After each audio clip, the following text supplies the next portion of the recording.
नमस्कार। आकाशवाणी से समाचार संध्या के साथ मैं विशाल शर्मा।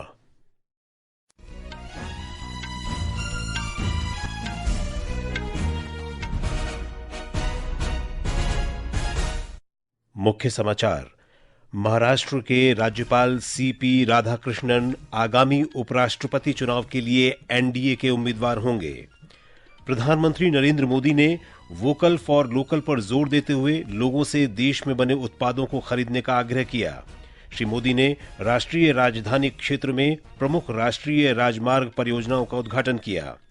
मुख्य चुनाव आयुक्त ज्ञानेश कुमार ने कहा, चुनाव आयोग अपने संवैधानिक कर्तव्य से कभी पीछे नहीं हटेगा।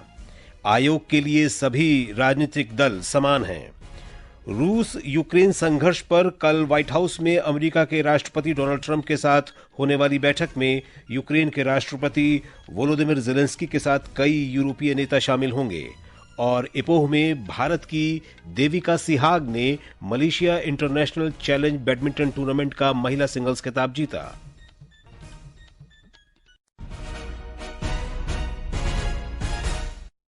अब समाचार विस्तार से।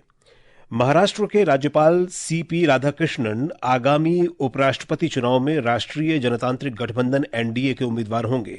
भारतीय जनता पार्टी के अध्यक्ष और केंद्रीय मंत्री जेपी नड्डा ने आज नई दिल्ली के पार्टी मुख्यालय में भाजपा संसदीय बोर्ड की बैठक के बाद एक संवाददाता सम्मेलन में ये जानकारी दी।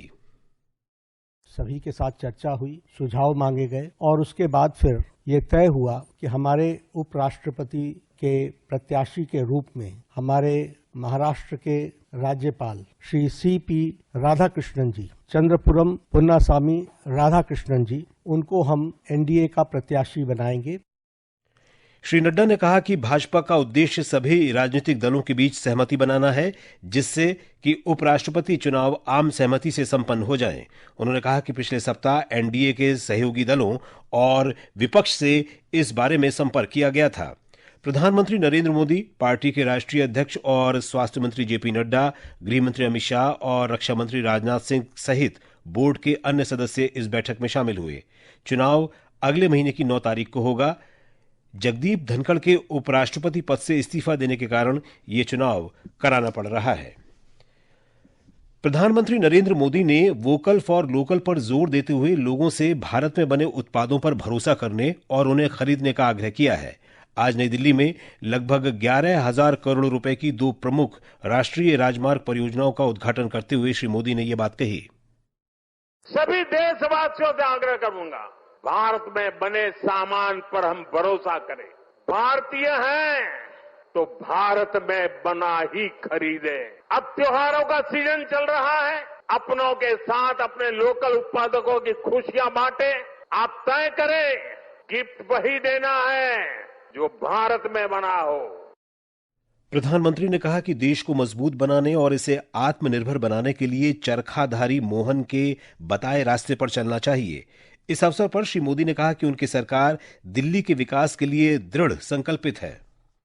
दिल्ली को बेहतरीन शहर बनाने का जो बीड़ा हमने उठाया है वो निरंतर जारी है। द्वारका एक्सप्रेस वे हो या फिर अर्बन एक्सटेंशन रोड, दोनों सड़कें शानदार बनी है। साथियों, अर्बन एक्सटेंशन रोड की एक और विशेषता है, ये दिल्ली को कूड़े के पहाड़ों से भी मुक्त करने में मदद कर रही है। श्री मोदी ने कहा कि द्वारका एक्सप्रेस वे के दिल्ली खंड और शहरी विस्तार रोड 2 का उद्घाटन हो जाने से एनसीआर में कनेक्टिविटी के क्षेत्र में काफी सुधार होगा। दिल्ली एनसीआर की कनेक्टिविटी में बीते दशक में अभूतपूर्व सुधार हुआ है। यहाँ आधुनिक और चौड़े एक्सप्रेस वे हैं। दिल्ली एनसीआर मेट्रो नेटवर्क के मामले में दुनिया के सबसे बड़े नेटवर्क इलाकों में से एक है। यहाँ नमो भारत जैसा आधुनिक रैपिड रेल सिस्टम है। यानी बीते 11 वर्षों में दिल्ली एनसीआर में आना जाना पहले के मुकाबले आसान हुआ है। निर्वाचन आयोग ने आज कहा कि उसके लिए सभी दल समान हैं और वो राजनीतिक दलों के बीच कोई भेदभाव नहीं करता। आज नई दिल्ली में मीडिया को संबोधित करते हुए मुख्य चुनाव आयुक्त ज्ञानेश कुमार ने कहा कि चुनाव आयोग अपने संवैधानिक कर्तव्य से पीछे नहीं हटेगा। कानून के अनुरूप हर राजनीतिक दल का जन्म चुनाव आयोग में रजिस्ट्रेशन से ही होता है। चुनाव आयोग उन्हीं राजनीतिक दलों में भेदभाव कैसे कर सकता है? चुनाव आयोग के लिए न तो कोई विपक्ष है, न तो कोई पक्ष है, सब समकक्ष हैं। चाहे किसी भी राजनीतिक दल का कोई भी हो, चुनाव आयोग अपने संवैधानिक कर्तव्य से पीछे नहीं हटेगा। श्री ज्ञानेश कुमार ने जानना चाहा कि इतनी पारदर्शी प्रक्रिया और इतने सारे लोगों के बावजूद वोट कैसे चुराए जा सकते हैं। लोकसभा के चुनाव की प्रक्रिया में 1 करोड़ से भी अधिक कर्मचारी, 10 लाख से भी अधिक बूथ लेवल एजेंट्स, 20 लाख से भी अधिक प्रत्याशियों के पोलिंग एजेंट्स चुनाव के लिए कार्य करते हैं। इतने सारे लोगों के समक्ष इतनी पारदर्शी प्रक्रिया में क्या कोई भी मतदाता वोट की चोरी कर सकता है? कुछ मतदाताओं द्वारा दोहरे मतदान के आरोप लगाए गए, सबूत मांगने पर जवाब नहीं मिला। ऐसे मिथ्या आरोपों से न तो चुनाव आयोग डरता है और न ही कोई मतदाता। मुख्य चुनाव आयुक्त ने बताया कि सभी राजनीतिक दल मतदाता सूची में गलतियों को सुधारने की मांग कर रहे हैं। उन्होंने कहा कि विशेष गहन पुनरीक्षण SIR अभियान की शुरुआत बिहार से हुई है और मतदाता सूची का प्रारूप तैयार हो चुका है। ये समाचार आकाशवाणी से प्रसारित किए जा रहे हैं। ताजा समाचार जानने के लिए आप हमारे social media handle X@AIR News Hindi को फॉलो कर सकते हैं। समाचार संध्या में आपका फिर स्वागत है। रूस यूक्रेन संघर्ष पर कल व्हाइट हाउस में अमेरिका के राष्ट्रपति डोनाल्ड ट्रंप के साथ होने वाली बैठक में यूक्रेन के राष्ट्रपति वोलोदिमिर जेलेंस्की के साथ कई यूरोपीय नेता शामिल होंगे। फ्रांस के राष्ट्रपति इमैनुअल मैक्रों, जर्मनी के चांसलर फ्रेडरिक मेरज, यूरोपीय संघ की अध्यक्ष उर्सुला फॉन डेर लेयन और फिनलैंड के राष्ट्रपति अलेक्जेंडर स्टब ने अपनी मौजूदगी की पुष्टि की है। एक रिपोर्ट। ये बैठक ब्रिटेन के प्रधानमंत्री कीर स्टारमर के वीडियो फोन के बाद हो रही है, जिसमें उन्होंने रूस के साथ शांति प्रक्रिया को आगे बढ़ाने के लिए अमेरिका के राष्ट्रपति डोनाल्ड ट्रंप की सराहना की थी। यूरोपीय नेताओं का उद्देश्य यूरोप की सुरक्षा सुनिश्चित करते हुए यूक्रेन में शांति स्थापना के लिए यूरोप और अमेरिका के बीच समन्वय को मजबूत करना है। नेटो के महासचिव मार्क रुटे और इटली की प्रधानमंत्री जॉर्जिया मेलोनी के भी बैठक में शामिल होने की संभावना है। समाचार कक्ष से आकर्षिता सिंह। भारत और नेपाल ने सहयोग और साझेदारी को मजबूत बनाने की अपनी प्रतिबद्धता को दोहराया है। विदेश सचिव विक्रम मिस्री ने आज काठमांडू में कई उच्चस्तरीय बैठकें की। वे नेपाल के 2 दिन के सरकारी दौरे पर हैं। श्री मिस्री ने आज नेपाल के राष्ट्रपति रामचंद्र पौडेल से राष्ट्रपति कार्यालय में मुलाकात की और द्विपक्षीय सहयोग बढ़ाने तथा ऐतिहासिक संबंधों को मजबूत करने से जुड़े मामलों पर चर्चा की। विदेश सचिव ने प्रधानमंत्री KP शर्मा ओली से भी मुलाकात की। दोनों पक्षों ने नेपाल भारत साझेदारी को आगे बढ़ाने की अपनी प्रतिबद्धता की पुष्टि की। चीन के विदेश मंत्री वांग यी 2 दिन के भारत दौरे पर कल नई दिल्ली पहुंचेंगे। सत्ताधारी चीन की कम्युनिस्ट पार्टी के पोलित ब्यूरो सदस्य वांग यी राष्ट्रीय सुरक्षा सलाहकार अजित डोभाल के निमंत्रण पर भारत आ रहे हैं। यात्रा के दौरान श्री वांग यी भारत के विशेष प्रतिनिधि अजित डोभाल के साथ भारत चीन सीमा मुद्दे पर विशेष प्रतिनिधियों की 24वें दौर की वार्ता करेंगे। विदेश मंत्री डॉक्टर S जयशंकर भी उनके साथ द्विपक्षीय बैठक करेंगे। केंद्रीय मंत्री पीयूष गोयल ने आज मुंबई के निकट कांदीवनी में मौली नामक पहले पूर्णतः महिला संचालित स्वच्छ स्ट्रीट फूड हब का उद्घाटन किया।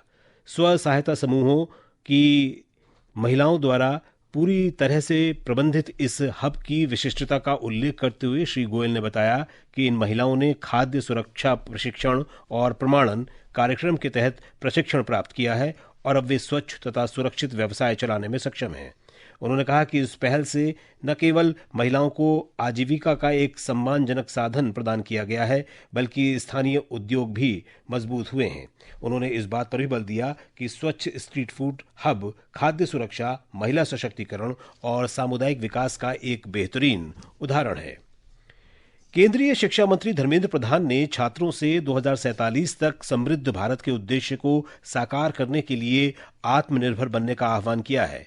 शिक्षा मंत्री ने आज भारतीय प्रौद्योगिकी संस्थान IIT दिल्ली के परिसर में छात्रों और अध्यापकों के साथ बातचीत में राष्ट्रीय प्राथमिकताओं को आगे बढ़ाने के लिए सामूहिक कार्रवाई की आवश्यकता पर बल दिया।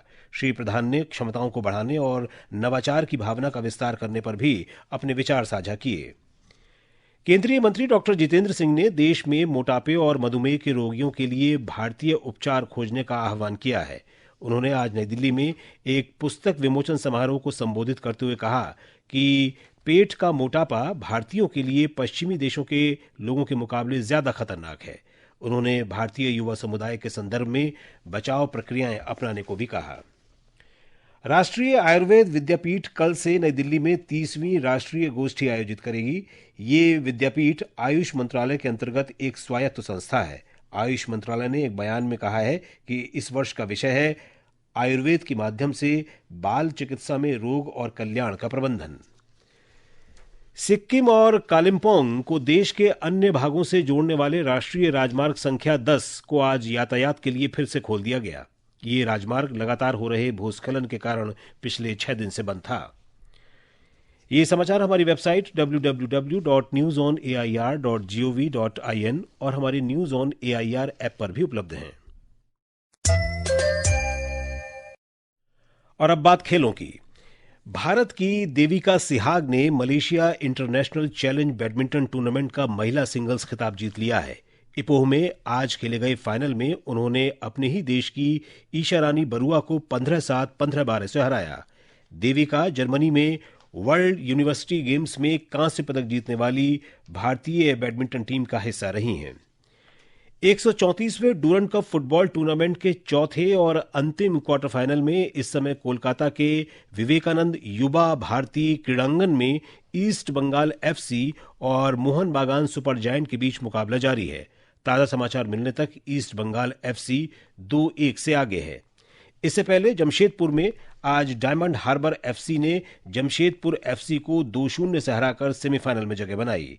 शिलोंग लाजोंग एससी और नॉर्थ ईस्ट यूनाइटेड एफसी कल अपने अपने मैच जीतकर पहले ही अंतिम 4 में जगह बना चुके हैं। जम्मू कश्मीर के कठुआ जिले में आज तड़के बादल फटने और अचानक आई बाढ़ की 2 अलग अलग घटनाओं में 7 लोगों की मौत हो गई और 5 घायल हो गए। जम्मू के संभागीय आयुक्त रमेश कुमार ने बताया कि प्रभावित लोगों को हेलीकॉप्टरों की मदद से निकाला जा रहा है। गृह मंत्री अमित शाह ने केंद्र की ओर से हर संभव सहायता का आश्वासन दिया है। मुख्यमंत्री उमर अब्दुल्ला ने प्रशासन को लोगों की सुरक्षा सुनिश्चित करने के लिए राहत, बचाव और निकासी उपाय करने के निर्देश दिए हैं।